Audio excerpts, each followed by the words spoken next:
Hello, everyone, and welcome back to the Wolf Den. This is the Howling Gamers Podcast, where we talk about video games, movies, anime, and anything else that piques our interest. I am CyberWolfJimmy. And I'm ZombieWolfFreakiod, and today we are going to be doing our final episode in our journey down the rabbit hole on Kingdom Hearts. It is not the final episode on Kingdom Hearts, I can almost guarantee that, but it is our final episode on our overview story recap connection point for these games that we've been doing. It's also going to be our final episode of this year. The next time you hear from us, it will be the next year. That being said, I will start this episode like I have every other one. This is your spoiler warning right up front. As we've mentioned in the past, there are a number of channels that have the full story or even more of that, that do a great job of giving you the full version of everything. We will be talking about a number of things that will spoil portions of the game. So if you do not want to have that ruined, you want to experience it for yourself, or you want to get a much more complete picture than the scrambled mess we're going to do in the next half an hour, do go check out some of those other channels. Yes, absolutely. They'll be able to help you out there. We've been talking about Playframe is a great one that's done a playthrough of the Kingdom Hearts games with some commentary and different things, but they have a good recap overall. Everglow has done a wonderful cut together of cutscenes from across all the games. But there's no commentary on it, so you have to pay attention, because if it's not voiced, you need to read it. But their quality is fantastic. If you want comedy recaps, we got Barry has done a good enough summary of the Kingdom Hearts games, and Just a Pancake has done the Kingdom Hearts in a nutshell. All great videos to watch. You can watch all of them, which obviously we have. But yes, today we are going to start with, in recent memory, the most important and critical piece of the puzzle, the 3D jigsaw puzzle with 100 missing pieces and, some random tape included. That is the Kingdom Hearts story. We're talking about Kingdom Hearts 3 and Remind. But nobody cares about Remind, so we're going to focus on Kingdom Hearts 3. All right, so where do we want to start here? I think the first thing...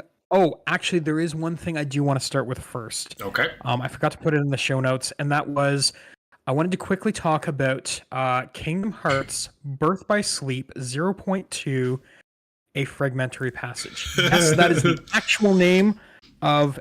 I'm not going to call it a proper game. It's more of a tech demo. Yeah. And this was released... a little bit before Kingdom Hearts 3 came out.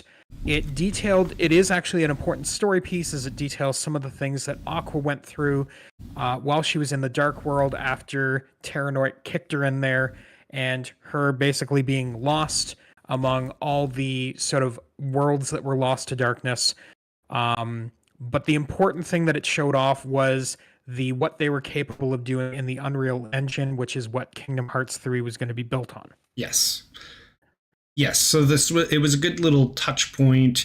Yeah, in general, it wasn't really a story important game, because it wasn't really a full game. It was a demo. It was a Kingdom Hearts 3 is coming, and it's going to look beautiful, and there's heartless NATOs around, which are cool.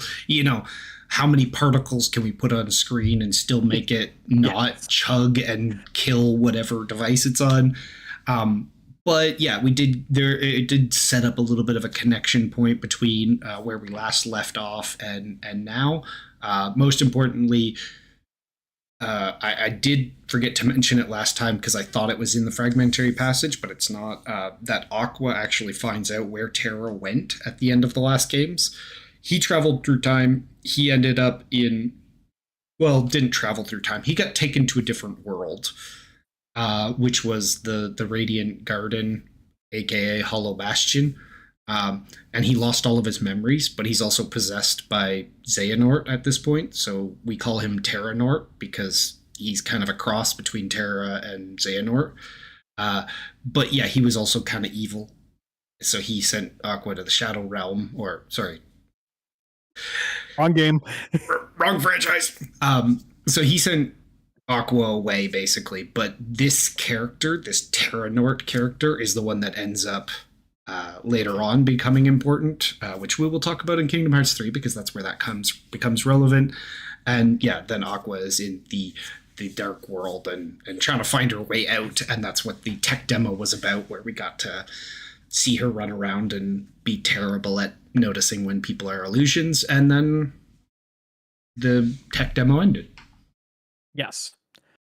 I think the one thing that we took away from it was everyone was really hyped for Kingdom Hearts 3 because the game looked absolutely beautiful on modern day technology, and we knew for a fact that they were building it for the PlayStation 4, which at the time was your current generation console. So going from, what was the last, I think the PlayStation 2, I think we were actually jumping consoles at that point because it was just remixes and remasters that came out on the PlayStation 3 that we were going from the last major game being on the PlayStation 2 to being able to get it on the PlayStation 4. Exactly. So it was very exciting. Everybody was excited. Everybody was happy. Nobody liked Aqua. And we got into Kingdom Hearts 3.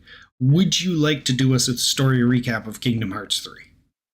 I am not going to be able to do a full because this thing gets super confusing, much like a number of the other games, because we start bringing in too many people. But I will at least get us started. How about that? So start us off. Getting us started. So from where we left off in Dream Drop Distance, Sora failed to earn the Mark of Mastery. Yes. And he has been told that he must learn the power of awakening. And I'm just going to say that there is one Kingdom Hearts in a nutshell that does a fantastic job of making fun of what getting the power of awakening means. But the actual essence of what it is that they have discovered at this point that Ventus's heart, or a portion of his heart, is within Sora's heart, and that in order to wake up Ventus, Sora needs to be able to have the power of awakening in order to make that happen.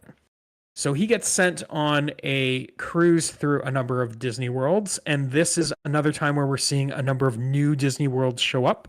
Yes. Both brand new franchises as well as some of them that are returning, but we're getting a different look into those returning franchises. Yes. So I know the ones off the top of my head that were sort of your big new ones were both Frozen and Tangled.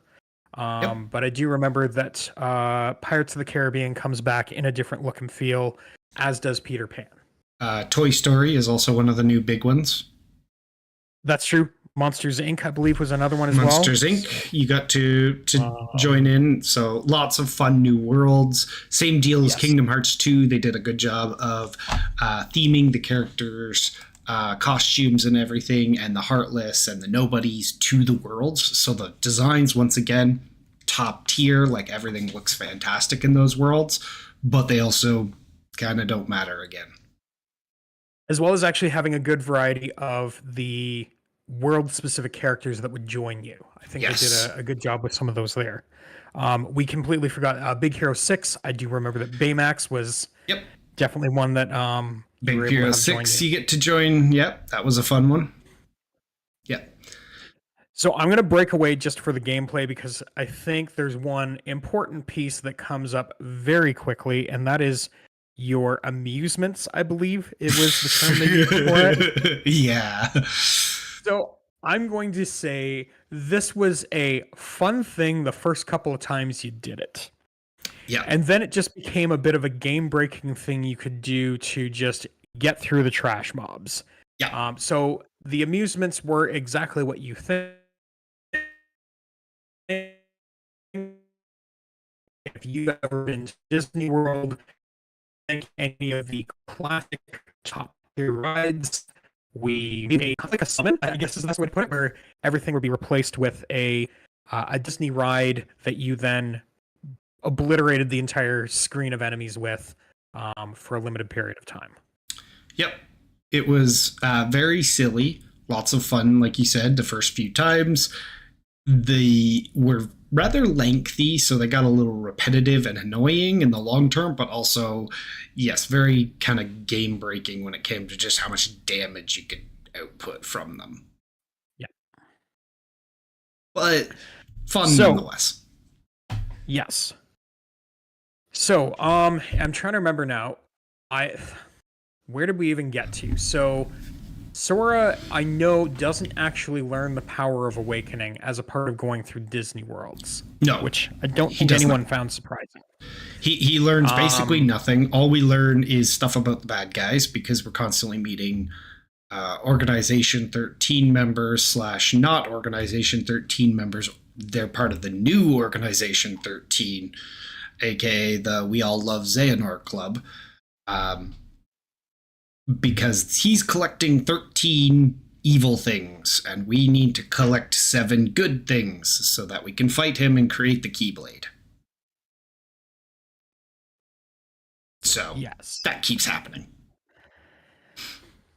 So I believe what ends up happening at one point, and correct me if I have skipped too far ahead on this point, but we learn more about the nobodies and some of the origins of some of the former members of Organization 13 that chose to remain in their human forms once they were returned to them. Mm-hmm. And there's also just, I'm trying to remember what his name was. Was it Even is what his name ended up being? Who was sort of the scientist working on clone technology, which it was we're going to mention this because it's going to be important later type of thing.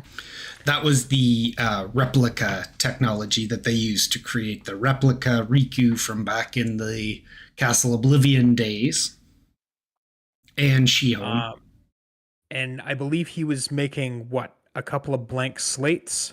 Yes. That the intention was they knew about Roxas, and somehow, even though he's a nobody and shouldn't have a heart, they were going to try and save him by putting him into... Or am I getting ahead of myself? Oh, no, you are jumping towards the end there. So there's a key point that we learned early on in the games, story-wise, and that is, if you defeat the Heartless that comes from somebody, and you defeat the Nobody that comes from somebody when they dies, then those two parts are now defeated. The original thing that split off to create those two comes back to life. That thing is called a somebody because it's has a heart and a body. I don't know. Anyways, when in the previous games we defeated Ansem the Seeker of Darkness, aka Xehanort's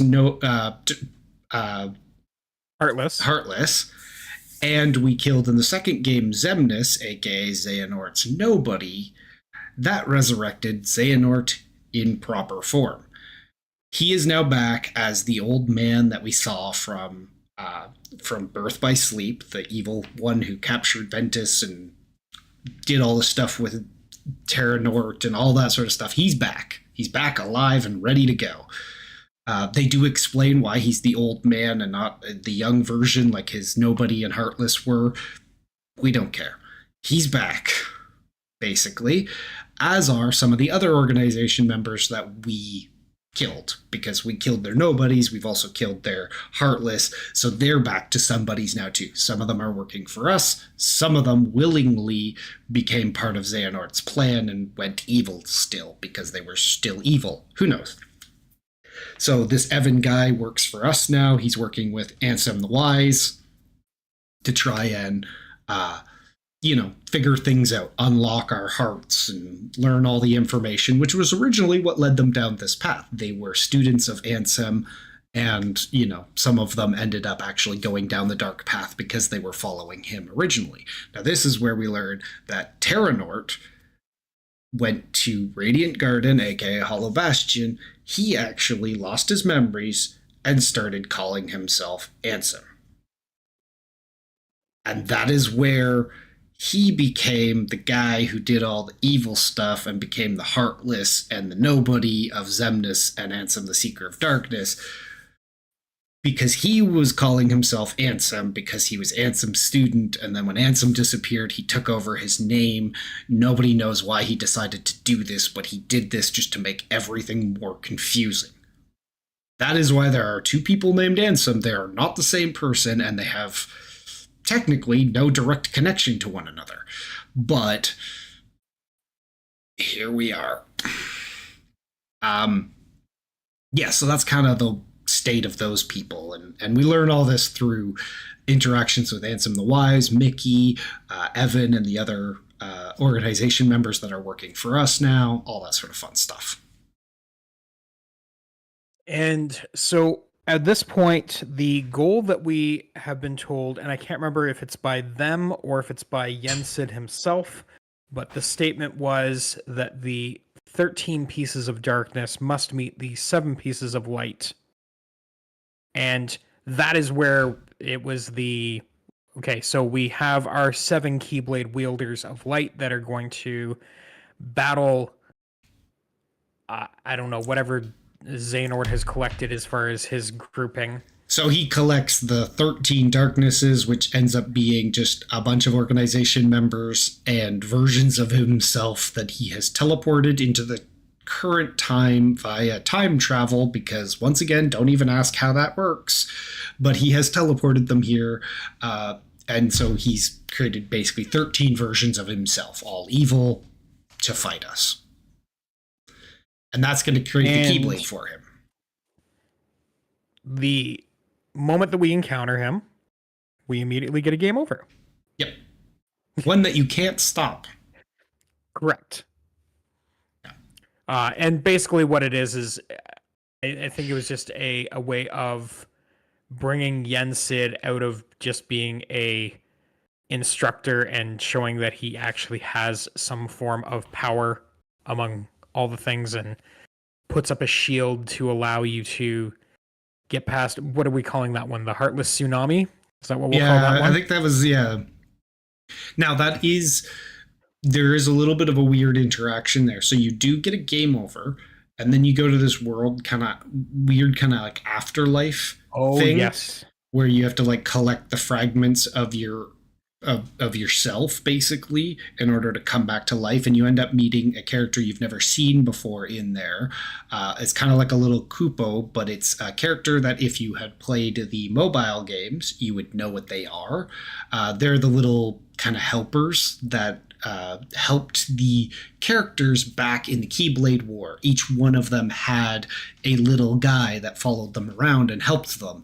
It's one of those. We meet this character in this afterlife and we talk with it, and it kind of seems to imply that it's the one from those games back in the day that followed the character around. So it's an interesting little thing, but it's kind of a tie-in with some of the other games. We learn a little bit of information from it, and then we end up getting back to the real world. Real world. Who knows? Who cares? Everything is real. And then we're a little bit back in time before the tsunami happens, but Yensid is like, nope, gotta save everybody this time. And that's when he does his shield thing. Hoses poses, I'm doing a Moses. And as a part of that, if I'm correct at this point, that is the point at which they do a nod to everyone who did play the mobile game, that if you had a registered character, you see all of the former Keyblade wielders from the Keyblade War that were fallen join that fight against the Heartless Tsunami, and individual usernames are actually presented on screen as they fly into that fight against the Sea of Heartless. Yeah.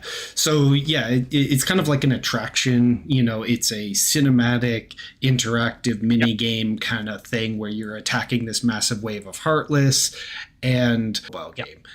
So it was a really cool nod. It was a really cool, fun thing that they did that really tied in those games and gave props to the people who actually spent a lot of time in those mobile games. So, yes. And then that leads into almost like one-on-one fights with Sora taking on each one of the 13 Xehanort. What's the best way to put it? I'm just gonna call it the 13 Pieces of Darkness, sort of in one-on-one battles. It's kind of your gauntlet leading up to sort of that final battle. Yeah, it's your boss rush. They're all characters that we've fought before, basically, in various different games. Slight changes to their loadouts or that sort of thing, but like, Ansem the Seeker of Darkness is back. Zemnis is back. Like, some of the organization members that we've defeated in the previous games are back. They're all evil. You fight Zigbar again, and he dies.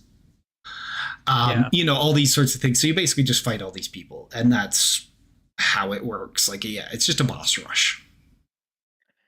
And all of that leads us to Xehanort and the Keyblade. Yes.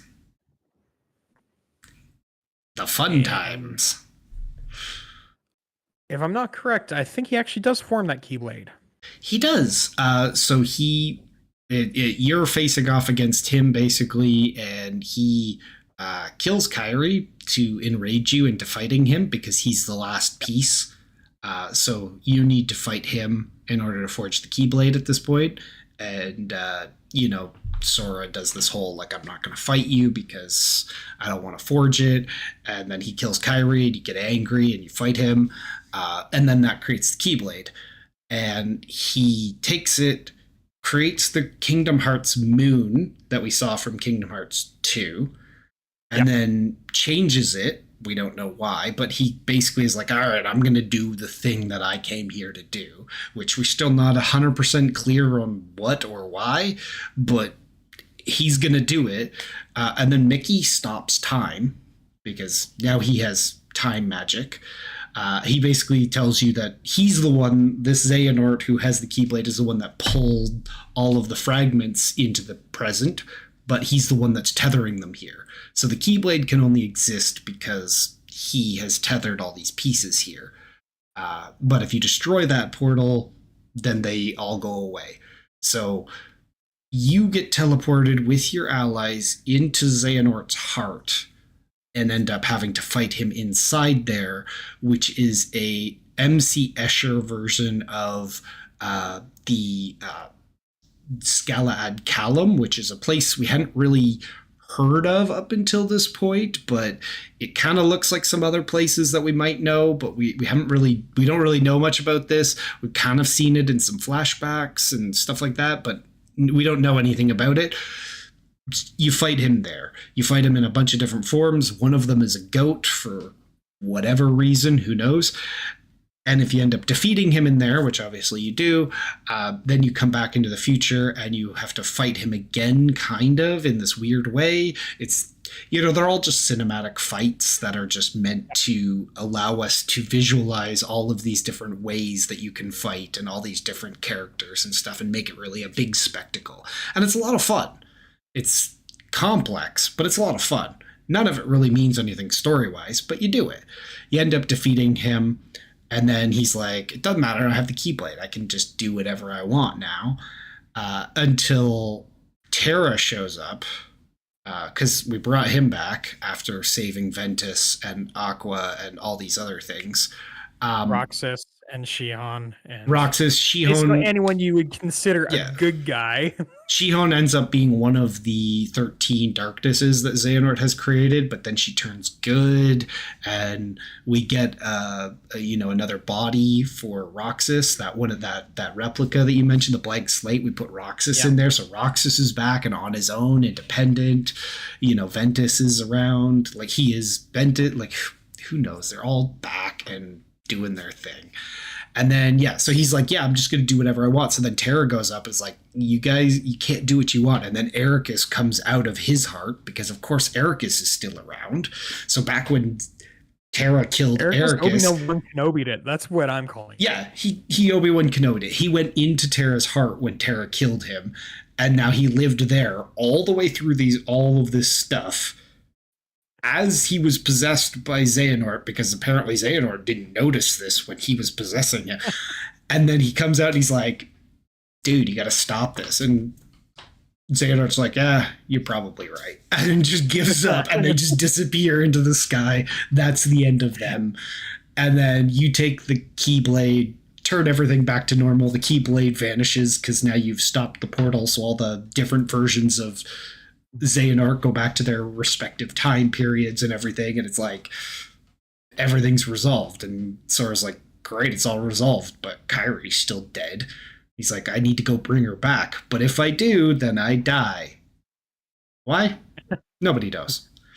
So he brings Kairi back. Because we need another game, that's why. Yeah, basically. So he brings Kairi back. We see at the end credits that Kairi's sitting there with Riku, and Sora fades out of existence, but then everybody else is on the Destiny Islands hanging out and having a good time. You got Mickey and Goofy and Donald and all your supporting characters like Roxas and Terra and Aqua. All of them are there and having a grand old time. And that's how the game seemingly ends, until it doesn't. Yeah. I'm going to quickly just jump in with Remind, and I'm going to use the in a nutshell version because it's kind of the best way to describe it. Yep. I don't remember everything that actually happened. It was a lot of cutscenes. It did have Kairi, kind of. It was a very underwhelming version of bringing her into the foreground. The in a nutshell version is quite literally, she does some stuff, she gets tired and needs to take a break for a year. That is a good example of it. I'd say don't waste your money on getting that DLC. There are plenty of people who have done the content from storyline perspective. Just watch it on YouTube and save yourself the like $30 because it was not worth the money spent on it. Yeah. So like basically from a story perspective, what you do is while Sora's running this gauntlet of boss fights, you end up like meeting up with Riku and Mickey and stuff like that, which is cool because like they're also fighting other people in this little gauntlet, but you're the one that's doing all the story relevant stuff. The Remind is essentially you kind of connecting with some of these other fights. You do one of them as Kairi, but you also get to fight as some of the other people in that. But like it just, you seeing some of those other fights that were going on during that time period, but you don't really learn anything more. It's just a couple of random fights. And then I think like one cut whole thing, but yeah, I mean, like again, one new cutscene. Go to YouTube like, for that yeah, cutscene. So. It's not worth it. Yeah. No.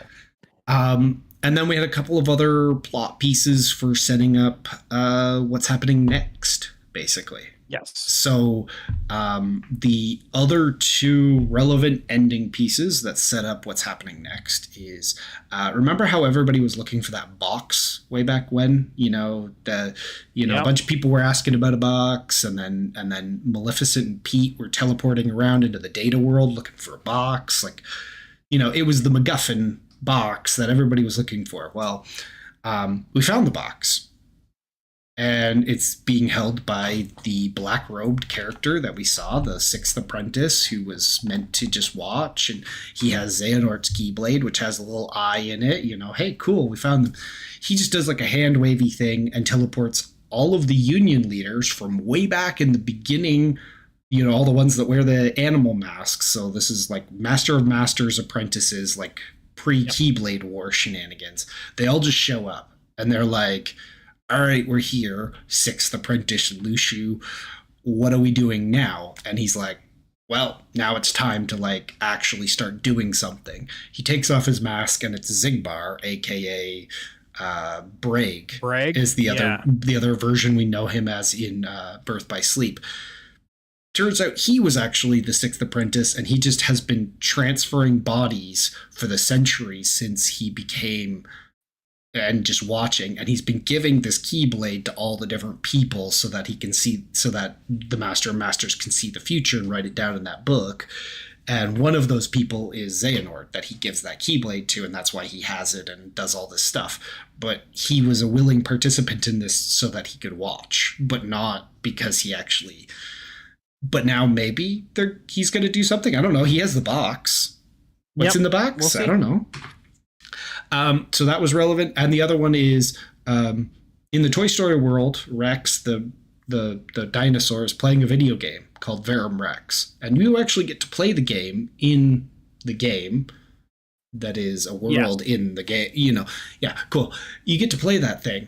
The end After that is you actually get a cutscene from that virtual game inside the Toy Story world of Kingdom Hearts, where it appears like the Master of Masters is in that world and trying to create Kingdom Hearts there or something. We don't know. We don't know how this works or why this even exists or how this connects or where it happened or when it happened, but apparently that world exists. And I think it's a unanimous thing from the community that everyone enjoyed Verum Rex and wanted it as a game. So if it ends up being something that comes in Kingdom Hearts 4, I don't think anyone's going to be disappointed. No, they're not going to be disappointed. We're going to be very confused, but we're not going to be disappointed. Which is a pretty good statement for most Kingdom Hearts things. We're never really, like, aside from a few games, we're not really disappointed with them, but we're always confused. So we've just spent a lot of time on Kingdom Hearts 3, so I think we're going to just run the gambit of the other things that we have here. A lot of them I'm going to just come out and say we haven't really played. It's true. So let's start in with Dark Road. I mean, Dark it's Road. the newest mobile game that is currently out. The only things I have seen about it is just a brief story synopsis where this one actually follows Xehanort as a younger Keyblade wielder and how he became the dark path person that he did. Yeah. It's supposed to follow a much darker storyline. I have it on my phone. I have not actually loaded it up because I haven't had time to play it, but yeah. Yes. I have seen some of the cutscenes for it. It does definitely have a darker tone to some of the things. And yeah, it takes place in Scalad Callum. It's Ericus and Xehanort when they were young and learning to be Keyblade wielders and all the stuff that happened with them during that time period. It's interesting, but I don't think you really learn a whole lot new that would be super interesting. It's the same kind of mobile game as Union and Union Cross, as in it follows the exact same mechanics and all that sort of stuff. Yeah, my understanding is it's meant more of a filling in some of the gaps and the pieces from the past as opposed to providing new information. Exactly. Kingdom Hearts Melody of Memories. This one, again, I think we got a single cutscene at the end of the entire game that was relevant to hey, this is something new, but also, what did we just watch? Because I have no idea. But the actual game itself, I will admit I enjoyed it. It is a rhythm game that has Sora, Donald, and Goofy basically doing rhythm mechanics through the songs of the series. And if you enjoyed the music of Kingdom Hearts, this is a game to enjoy the music of Kingdom Hearts. Absolutely. It's a lot of fun in that. They've really done a different style with it. This is one of those times at which they took a different mechanic, but they really did it in a way that was much better than, say, your card game from back in Oblivion days, right? Where they really tried to do something weird with it, but keep it to be a Kingdom Hearts game. This is it's just a rhythm game. Like, we're just going to do a rhythm game. We're going to bring in music. We're going to have fun with it. Perfect. That's what it is. And it's enjoyable for that fact. So what we know next is that at some point in 2024, we are going to get Kingdom Hearts Missing Link, which is the next mobile game. Looking at it, it looks as though they have definitely upgraded from the I'm going to call it the chibi animation style that they've been doing for Cross Union Cross and Dark Road, and it looks as though they're going more for that three-dimensional appearance.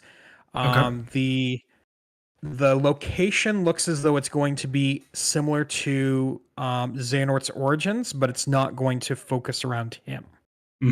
So I haven't seen a whole lot about exactly what it's going to be, but since we know that both Xehanort and Ericus came from the same spot, I'm almost wondering if we might be getting Ericus at this point, and the internet can start flaming me if there's more information that I haven't read yet, and I'm completely off base there, but that's what fair. I get for not reading before shooting my mouth off. So I have read nothing about this. So I'm very excited for the Zelda world to cross over with Kingdom Hearts, because that's going to be fantastic to find out which Link we've missed out of all of the games that we've played so far. Oh my goodness.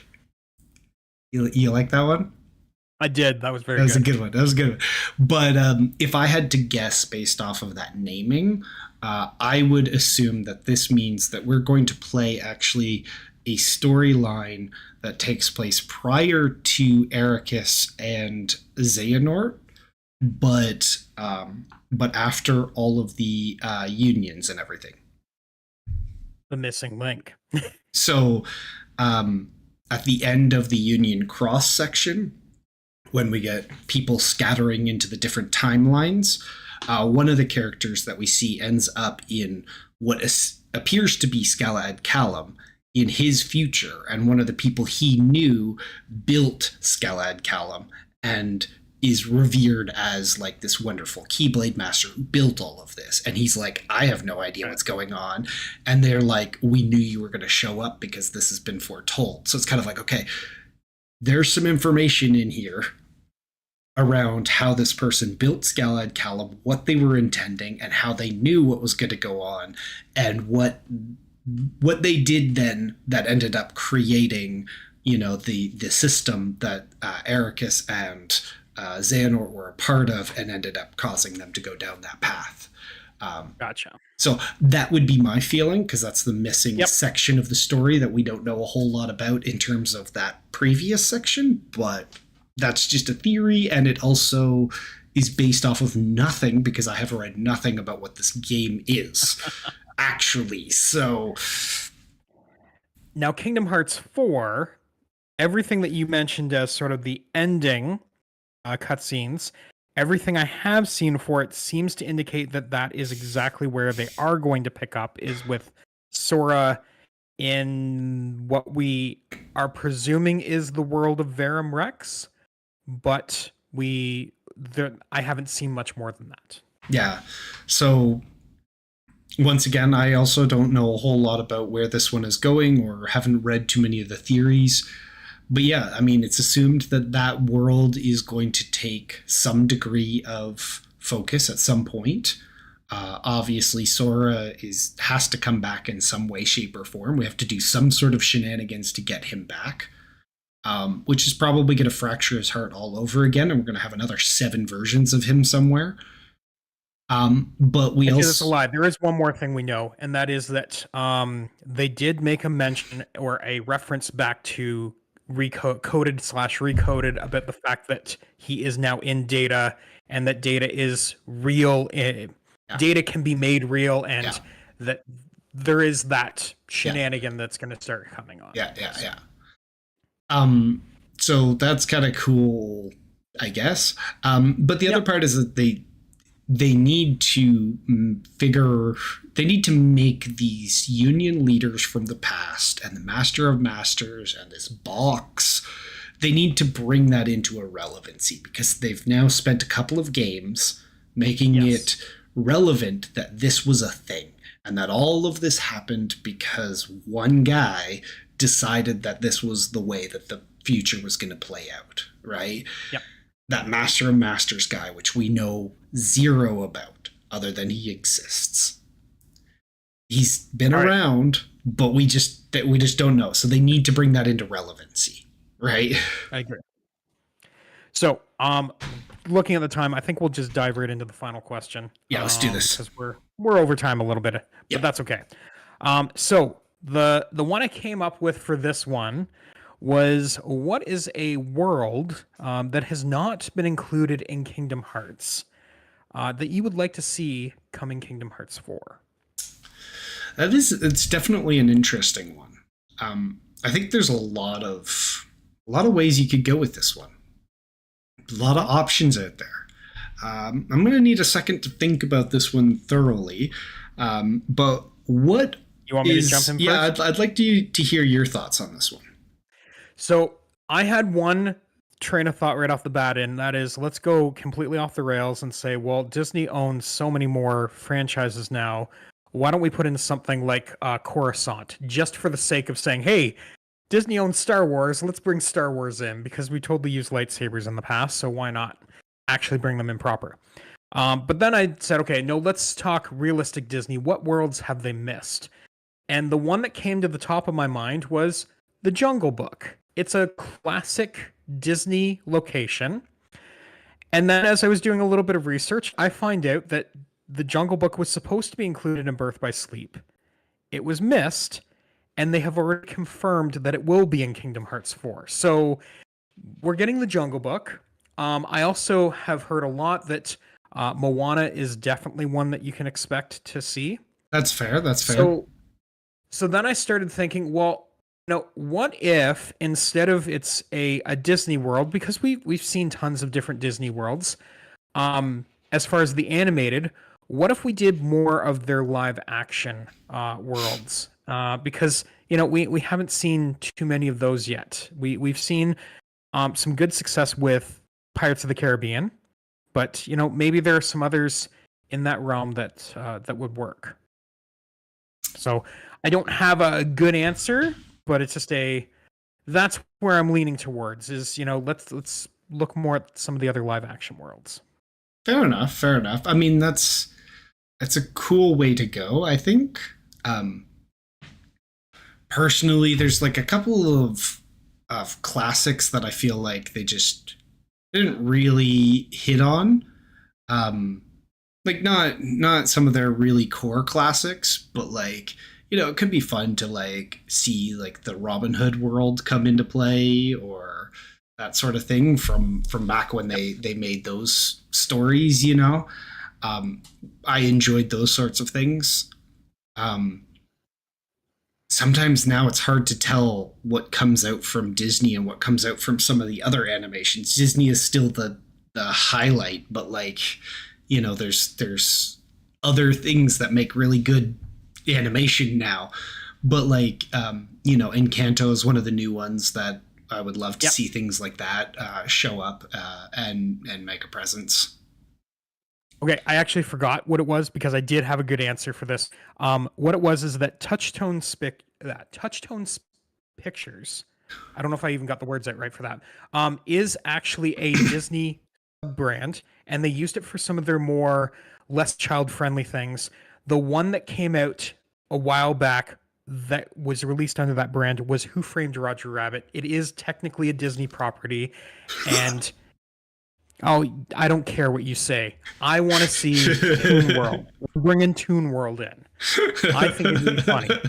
I mean, it fits with some of the other things they've done, so it's fair. Like I can see that. But yeah, like that and dueling pianos. Thinking about it when you mentioned like the live action stuff, like there's a lot of like fun things that you could bring in from a live action perspective, classic and not classic. You could bring in like Herbie the Love Bug from back in the day, like just do Pete's Dragon. Pete's Dragon. Like I forget, was the mask under the Disney banner, or was that someone else? I don't remember. That is a good question. If it is, like that's another one that fits very much with your theming and your styling, right? Like you could really have some fun with those sorts of things. Will they do that? No, but it could be fun to see, right? I agree. Don't know. No, it's Warner Brothers. That's Warner Brothers. Yeah. Okay. But New Line Cinema, which is a Warner Brothers spinoff. So. Yeah. But you could have some fun with some of those live action versions that you've done in the past. Now, Disney owns Marvel and Star Wars, so like obviously that's the low hanging fruit, but that's also the one that'll get you the biggest bang for your buck. But it's also the one that has the most things around it, as in you have to stick into boxes and everything needs to be vetted by 100 different departments. So will they do it? I don't know. They definitely could, but that one has a lot more red tape around those ones. So I wonder if that will end up happening.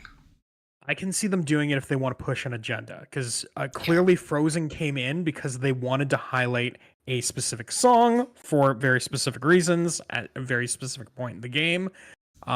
So if there's an agenda to push, probably Disney will include some of their more AAA things, but Yep.